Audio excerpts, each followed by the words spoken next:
Hello everyone. Today we will discuss about torque on a current carrying coil in a uniform magnetic field. Consider a rectangular coil PQRS. PQRS having cross-sectional area A is laying in uniform magnetic field B. ये देखो ये मेरे पास क्या बच्चों uniform magnetic field. Let P Q equal to R S equal to L. P Q R S ये क्या होगी, लेंथ होगी. And Q R equal to S P equal to B. इसको हम क्या कह रहे हैं, ब्रेथ. उसको किससे रिप्रेजेंट कर रहे हैं, बी से. Let I be the current flowing through the coil in the direction P Q R S. तो करंट कैसे जा रहा है, पी क्यू आर एस ऐसे जा रहा है. And theta be the angle which the plane of coil makes with the direction of magnetic field. अब देखो हमारे पास क्या है, जैसे मेरे पास ये कोयल रेक्टेंगुलर कोयल होगी हमारे पास. अब इसका जो ये प्लेन होगा, प्लेन यही होगा हमारे पास ऐसे. और मैग्नेटिक फील्ड कैसे है मेरे पास, ऐसे है. अब ये भी, इसको भी मैं क्या कह सकता हूँ, प्लेन ऑफ कोयल है. तो ये प्लेन ऑफ कोयल क्या कर रहा है, थीटा एंगल बना रहा है किसके साथ, मैग्नेटिक फील्ड के साथ. इधर भी यही चीज़ होगी हमारे पास कंडीशन. ये ऐसे है, ये मैग्नेटिक फील्ड ऐसे है, तो थीटा एंगल ये होगा. तो ये हमारे पास क्या हो रहा है. और अगर इसके साथ देखेंगे एंगल, तो ये हमारे पास कैसे होगा, हमेशा ऑलवेज 90 डिग्री. कैसे होगा हमारे पास, 90 डिग्री. जैसे मान लो ये मेरे पास कोई रेक्टेंगुलर कोयल होगी. अगर इसके अकॉर्डिंग मैं देखता हूँ, मान लो ये टिल्डिंग था, तो ये मैग्नेटिक फील्ड ऐसे है हमारे पास, ऐसे जा रही है. अगर मैं इसके अकॉर्डिंग यहाँ अगर इधर देखेंगे, इसके अकॉर्डिंग, इस आर्म के अकॉर्डिंग, तो हमेशा क्या होगा, चाहे इसको मैं जैसे मर्जी घुमा लूँ, ऐसे मान लो इसको मैं रोटेट भी कर दूँ कोयल को, तो वो कैसे दिखेगा, 90 डिग्री दिखेगा. कैसे आएगा हमारे पास एंगल इनके बीच में, 90 डिग्री. तो इन आर्म के लिए और इस आर्म के लिए एंगल कितना होगा, 90 डिग्री. और इस प्लेन ऑफ कोयल और इसके लिए, या इस आर्म और इस आर्म के लिए वो एंगल कितना होगा, theta with the direction of magnetic field.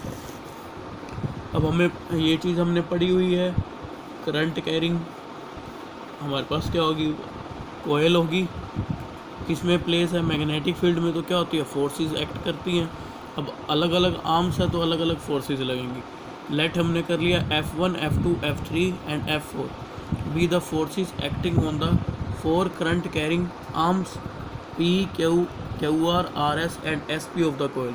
ये PQ होगी, ये QR होगी, ये RS होगी, और ये क्या होगी, SP. पहले हम बात करते हैं force on arm SP is given by. हम किसकी बात कर रहे हैं, SP की. इसकी बात कर रहे हैं SP की. तो इसके लिए देखो हमारे पास फोर्स क्या होगी, हमने फॉर्मूला पढ़ा हुआ है. F इक्वल टू क्या होता था, I L क्रॉस B. तो उसी की हम यूज़ करेंगे. करंट क्या है, I. आर्म क्या है मेरे पास, SP. क्या है हमारे पास, SP.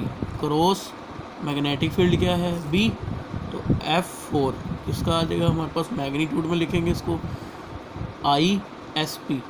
SP हम किसके इक्वल लेके चल रहे थे, B के इक्वल. तो B साइन. अब एंगल कितना होगा, ये हमारे पास क्या है, करंट एलिमेंट वेक्टर होगा, और इसकी डायरेक्शन किस तरफ होती है, इन the direction of flow of current.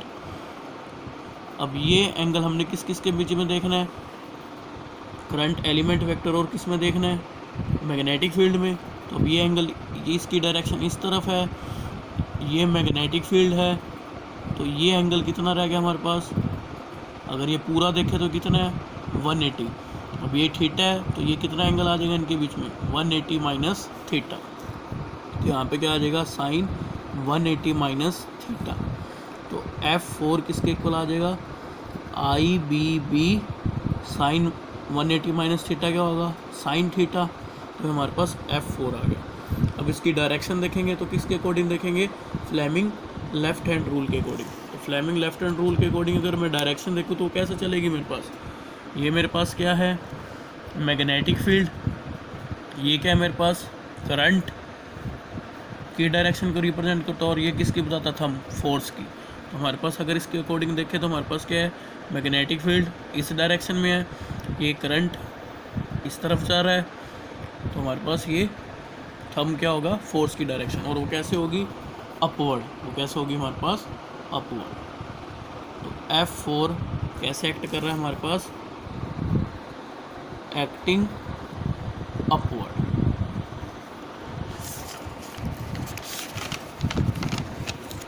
अब हम बात करते हैं force on arm QR is given by, उसको हमने किससे रिप्रेजेंट कर दिया, F2 से। तो F2 किसके इक्वल होगा मेरे पास, इस QR के अकॉर्डिंग देखेंगे।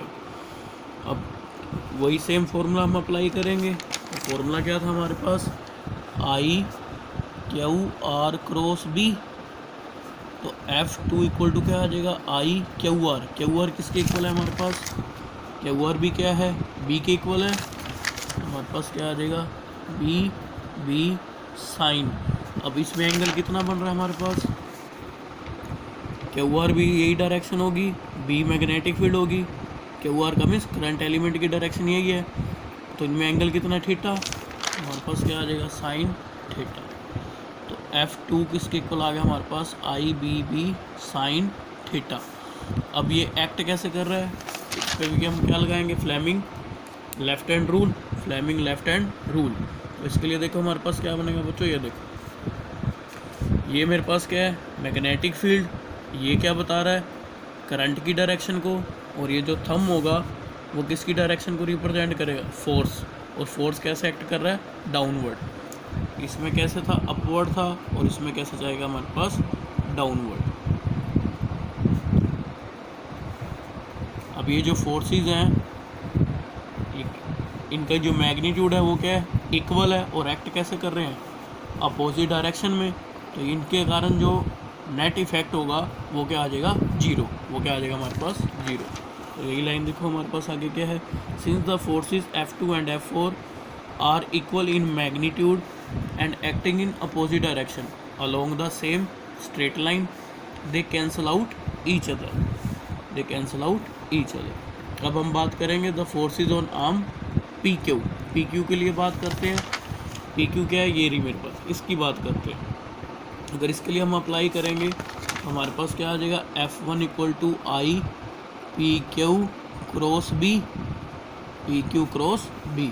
तो F1 इक्वल टू IPQ क्या है मेरे पास, LB साइन।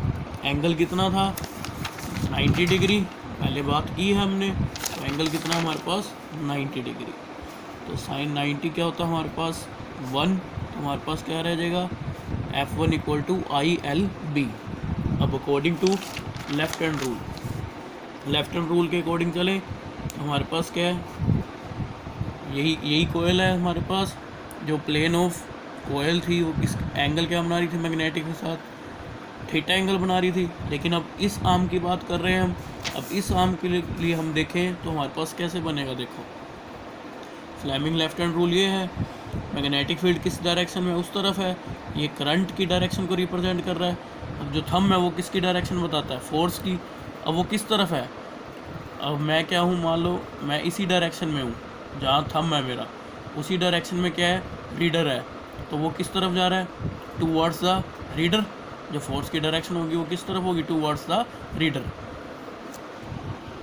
तो हमारे पास क्या आ जाएगा, according to Fleming left hand rule, the direction of this force is perpendicular to plane of coil and directed towards the reader। अब हम बात करेंगे force on arm RS is given by, तो उसके लिए हमने माना फोर्स क्या माना हुआ है, F3। तो IRS क्रॉस B। तो हमारे पास कितना आ जाएगा, F3 equal to IRS। RS भी क्या था, L माना गया था, B साइन। इनके बीच में एंगल क्या होगा, 90 डिग्री। देखो RS भी किसके इक्वल था, L के इक्वल माना था हमने, PQ भी क्या था, L था। अब हम बात कर रहे हैं RS की, तो इसके लिए इनके बीच में एंगल कितना होगा, B, और RS के लिए भी वो भी क्या होगा, 90 डिग्री। तो साइन 90 क्या हो गया, 1ILB। अब इसकी डायरेक्शन देखें तो डायरेक्शन कैसे होगी, परपेंडिकुलर तो होगी, लेकिन वो किस तरफ होगी, towards the, away from the reader, away from the reader. देखो ये जा रहा है हमारे पास, ये कंडीशन बन गई ऐसे। ये मैग्नेटिक फील्ड है, ये करंट हो गया, और जो फोर्स है वो किस तरफ जा रहा है इसमें, नहीं तो ऐसे भी कह सकते हो ये इसमें फोर्स कैसे जा रहा है इनवर्ड, और इसमें कैसे था, अगर इसके अकॉर्डिंग देखें तो ये कैसे था आउटवर्ड, इसमें फोर्स आउटवर्ड थी और इसमें कैसे थी, इसमें देखें तो वो कैसे जा रही है इनवर्ड, कैसे जा रही है हमारे पास इनवर्ड इस आर्म के लिए। तो direction of this force is perpendicular to the plane of coil directed away from the reader. तो देखो इसमें फोर्सेस की डायरेक्शन कैसे दिखाएंगे, इसमें कैसे है हमारे पास, अगर इसमें अप्लाई करें तो हमारे पास कैसे थी आउटवर्ड, ये क्या आ गई मेरे पास, इस फोर्स को हम किससे रिप्रेजेंट कर रहे थे F1 से, ये F1 की होगी डायरेक्शन। अब इसमें देखें तो वो किस तरफ थी इनवर्ड, इसमें हम ये अवे फ्रॉम द रीडर, वो क्या थी हमारे पास F3, यहाँ पे कितनी है F3। अब देखो अब इन फोर्सेस को अगर मैं टॉप से देखूँगा इस SP के लिए, अगर मैं इस फोर्सेस को टॉप से देखूँ तो कैसे पता चलेगा मेरे को, कैसे लगेगा, देखो F3 जो मेरे पास एक फोर्स थी वो किस तरफ थी, इस तरफ आउटवर्ड, और इसमें कैसे थी इनवर्ड। अगर हम ऊपर से देखते हैं इसको टॉप व्यू से, अगर इसको देखें इस चीज़ को तो SP पे अगर इसके लिए देखें यहाँ पे मेरे पास कैसे फोर्सेस लग रही हैं, तो कैसे लग रही है इसमें इनवर्ड, और इसमें कैसे थी आउटवर्ड। तो वो कैसे हैं पैरेलल फोर्सेस होगी, मैग्नीट्यूड में भी क्या है इक्वल है, और एक्ट भी कैसे कर रहे हैं अपोजिट डायरेक्शन में। तो वहाँ पे क्या आ जाता है हमारे पास टॉर्क, क्या आ जाता है हमारे पास torque. The forces acting on arms PQ and RS are equal, parallel and acting in opposite direction, having different line of action. These forces form a couple, या हम क्या कहते हैं टॉर्क। तो टॉर्क ऑन कॉइल क्या होता है हमारे पास, either force multiply perpendicular distance between two parallel forces. तो अब इसके लिए अगर मैं बनाऊं डायग्राम तो कैसे बनेगा, हम किसकी बात कर रहे थे, वही SP के लिए टॉप व्यू देख रहे थे, तो उस कंडीशन में मेरे पास फोर्सेस हम कैसे दिखा रहे थे, ये मेरे पास क्या होगी F1 होगी, ये मेरे पास क्या थी F3 होगी, ये भी क्या है BIL के इक्वल थी, और ये भी क्या ही थी BIL, और जो एंगल था यहाँ पे वो कितना था हमारे पास, B के साथ क्या एंगल बना रही थी, थीटा एंगल बना रही थी ये कंडीशन। अब देखो अब मुझे परपेंडिकुलर चाहिए, तो परपेंडिकुलर कैसे देख, किसके बीच में देखना है, टू पैरेलल फोर्सेस के बीच में, एक फोर्स ये रही और एक फोर्स ये रही। अब उसके बीच में परपेंडिकुलर डिस्टेंस हमें चाहिए, तो परपेंडिकुलर डिस्टेंस निकालने के लिए देखो अब क्या करेंगे, हमें क्या फाइंड आउट करना पड़ेगा, B कोस, इसको इस टर्म्स को निकालना पड़ेगा। मान लो इसको मैं मान लेता हूँ ये T आ गया मेरे पास, ये थीटा, तो ये मेरे पास क्या होगा थीटा होगा, तो हमारे पास क्या आ गया, हमें निकालना है ST। अगर ST हम फाइंड आउट करेंगे तो वो कितना आ जाएगा, ये वैल्यू कितनी है, हम इसको किससे रिप्रेजेंट कर रहे थे B से, स्मॉल b से, तो हमारे पास क्या आ जाएगा, इस राइट एंगल ट्रायंगल में हमारे पास कौन सी बनी, राइट एंगल ट्रायंगल PTS, क्या बनी हमारे पास PTS। इस कंडीशन में देखो हमारे पास ये क्या है बेस, और ये क्या होगी हाइपोटेनियस, तो हमारे पास क्या आ गया, बेस क्या है मेरे पास TS, और हाइपोटेनियस क्या थी PS, इक्वल टू क्या आ जाएगा कोस थीटा TS किसके इक्वल है, हमें फाइंड आउट करना है, PS इधर आ जाएगा cos theta, TS equal to PS क्या था B, हमारे पास कितना आ गया B कोस थीटा, यहाँ पुट कर देंगे, परपेंडिकुलर डिस्टेंस आ गया हमारे पास, तो टॉर्क आइदर फोर्स का मीन्स दोनों फोर्सेस इक्वल हैं, जो फोर्सेस लग रही थी वो दोनों क्या हैं इक्वल ही हैं, तो हमारे पास क्या आ जाएगा ILB, यहाँ पुट कर देंगे ILB मल्टीप्लाई किससे होगा हमारे पास, क्या है हमारे पास B cos theta, perpendicular distance क्या है हमारे पास B कोस थीटा। तो टॉर्क इक्वल टू कितना आ जाएगा ILB B कोस थीटा, तो torque equal to IL cross B। हमारे पास क्या है ये रेक्टेंगल है, ये लेंथ थी और ये ब्रेड्थ, तो हमारे पास कितना हो गया एरिया L क्रॉस B, तो इसकी जगह हम क्या लिख दें, ए लिख दें, क्योंकि क्रॉस सेक्शनल एरिया हम ए मान के चल रहे हैं। तो ये हमारे पास क्या आ गया, टॉर्क एक्टिंग ऑन ए कोयल। अगर मैं कह दूं ये तो मेरे पास क्या थी, 1 टन थी, ऐसी हमारे पास कितनी टन्स हो, n टन्स हो। अगर n टन्स के लिए हम देखेंगे तो मुझे क्या करना पड़ेगा, टॉर्क इसको n से मल्टीप्लाई कर देंगे तो NIAB cos थीटा ये बन जाएगा। Thank you, have a nice day.